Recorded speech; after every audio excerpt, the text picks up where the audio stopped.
Yeah. I'll show you in the demo. The script I just recorded, or the action just recorded, I can clear it here. So that's a few. When I run it, I get a dialog showing me what it's doing. So it's clicking just all the things we just recorded, and now playing back, you can see it's doing. But this is all based on assumptions. So I expect when I click it, it takes like a few milliseconds before the start menu to pop up and it will end. But all these assumptions will make the script stop once in a while because updates are coming, or just because the server is slow. Maybe if it starts, clicking the start menu doesn't take 500 milliseconds, but 1 second, and my delay was 500 milliseconds, you will click on all programs, but it isn't there yet. So to accommodate for that, we added another feature, screenshot of region. So it will look at this part of the region of the screen, and it will wait until that part of the screen is there. If it isn't there, it won't click. So when we place this, it's going to be difficult. That's here. When we place it here, moving away the island, what it will do is repeat the same script. It will look at the screen. Yeah, inserted in the wrong action. The script now is waiting until the start menu pops up. So in a regular load test, or a test, whatever test you're doing, you can create a script that doesn't just click and do things at times that you expect it to be. You can wait for the screen to pop up at the times really there. So this is the true client-side part. He will look at the screen. If it isn't there, he won't do anything. If it's there, he will continue. We'll look at the part of the screen where you expect the action. So yeah. Instead of waiting for an X amount of time, so we think it might have happened now, we can actually wait until that part of the screen gets an update. Yeah. And then we can check. Like Remco said, if it doesn't match, it will create a screenshot. It will create a screenshot of the complete session. So you get an overview of like there's an error message or something wrong, and you create a screenshot of the region you just made. So you can compare this region of what you expected and the region that you get. So the region I'm expecting, it's got a hash, it's all hash based. Wrong one. These are all here. And the name of the screenshot equals the name of the file. So you can compare the two files. So the troubleshooting is pretty easy. You can see the file that you got back, the file that's here, and you can see the differences. And sometimes it's just because you got a different resolution or something. So, the recording of the script and the user actions is pretty easy. All you have to do is just click around, do the actions you want to do, create a user action script. So doing the actions in Word or printing a file, whatever. And all you have to do is place it here in the script. And you don't have to be an expert to create this. It's all getting recorded, and it's all based on actions, which you can get here, like screenshot regions. Wait for a window to be active, and it will look at the screen. Okay, this window is active. Now I'm going to continue. So it's pretty easy, in my opinion.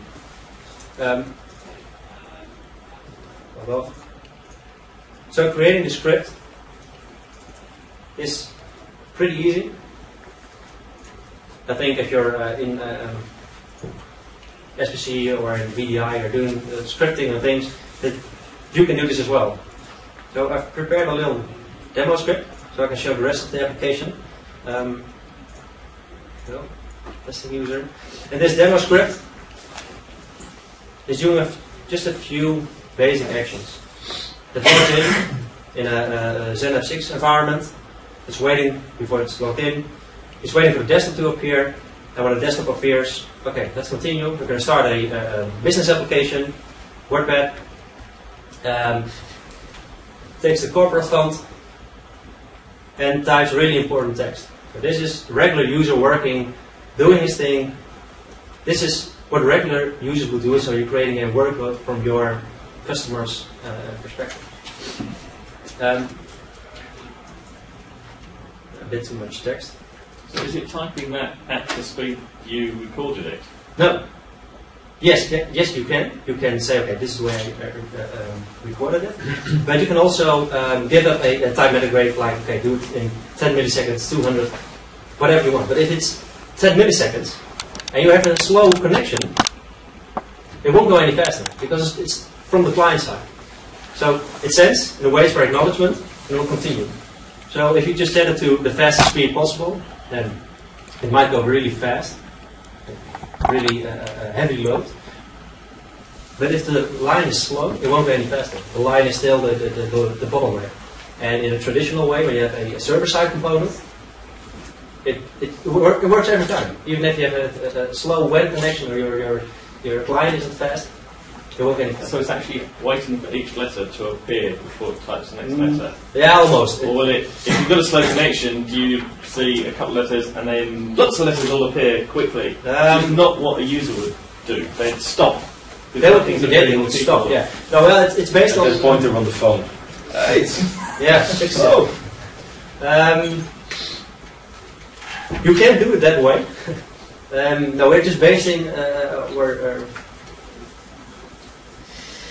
it depends on the Citrix object. We're using the ActiveX object from Citrix, in this case. And we're sending the command, we're getting feedback like, okay, it's sent, it's done, now you can continue. But you can check the regions as well. But if you do it for typed text, you need to check each letter, which is pretty, yeah.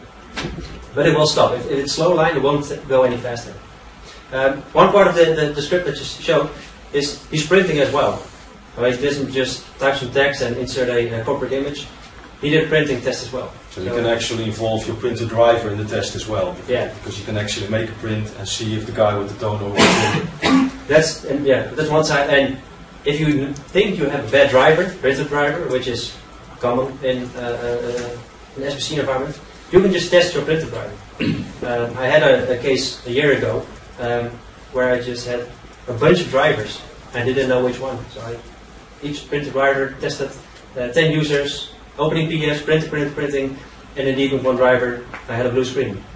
So instead of asking users, okay, please log in, okay, please test it now, and a week later, okay, I think the driver is okay, I did it in 2 days, and I found the bad driver and fixed the problem. So this is another use case of the LogGen.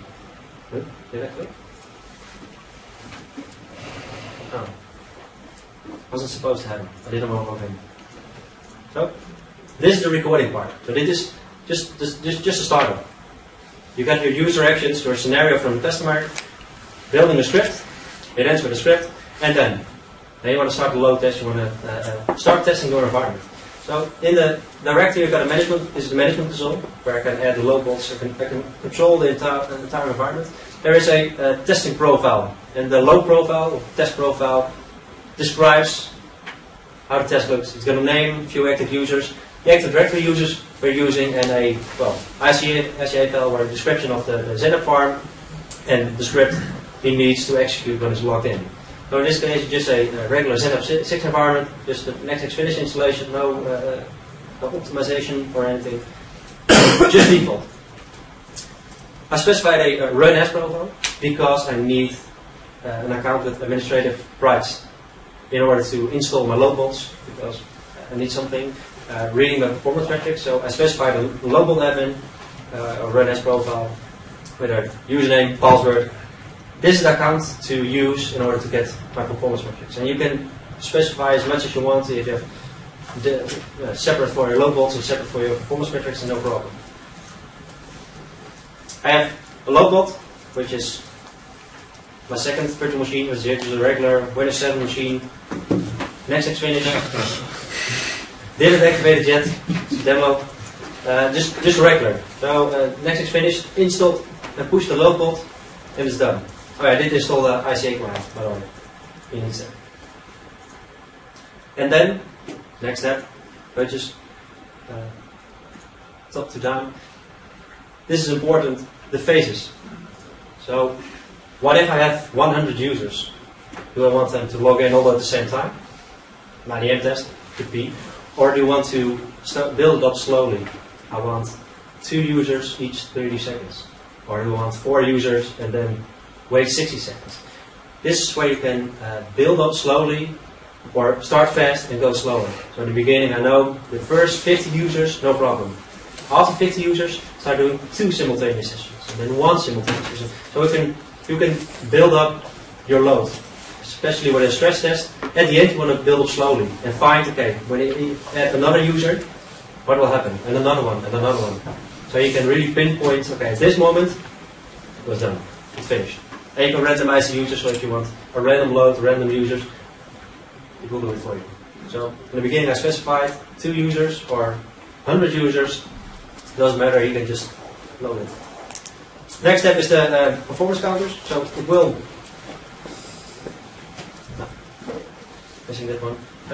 Each performance metric you specify, he will collect it for you. So it's just easy browsing, adding performance metrics, and he will collect it for you. So you can add the counters you're interested in.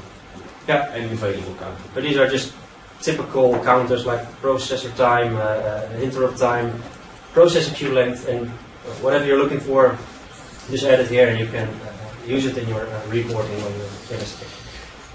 Final step is, okay, let's start. That's all you have to do. So you created a user action script, you define your environment. This is my Zenith farm or my whatever. These are my machines who will generate the load, collect these performance metrics and start. And when you click start, it will connect to the load bot, it will connect to the SQL server if necessary, it will connect to all the servers who will host the performance metrics, Zenith servers, the meta servers, everything. And when everything is connected, you set and done, it will start loading. You start loading the users to all the load bots, and you get 10 load bots, he will load balance it by round robin, just each one getting more load. And in the end, the users will pop up on the server. It's a virtual environment, so it's tends to be a bit slow. Okay, is that loadbot executive sending my information to the loadbot, and what we'll see here is my workstation 2. He said now it's free, it's got nothing to do, it's available, and if everything is correct, connect to performance counters. Starting in a few minutes here. Notice user 1, the first user, is connected to the loadbot, and this loadbot, another, connected session 1, and in a few seconds it starts connecting to the ICA, and it will measure the time it took to connect the session, authenticate the session. It will start measuring from the start. So it's not just after you're logged in, it's right now. Now we can see how long did it take to connect, how long did it take to authenticate, how long did it take for a roaming profile to load, how long did it take for each action is measured. And it's doing the same script we just did.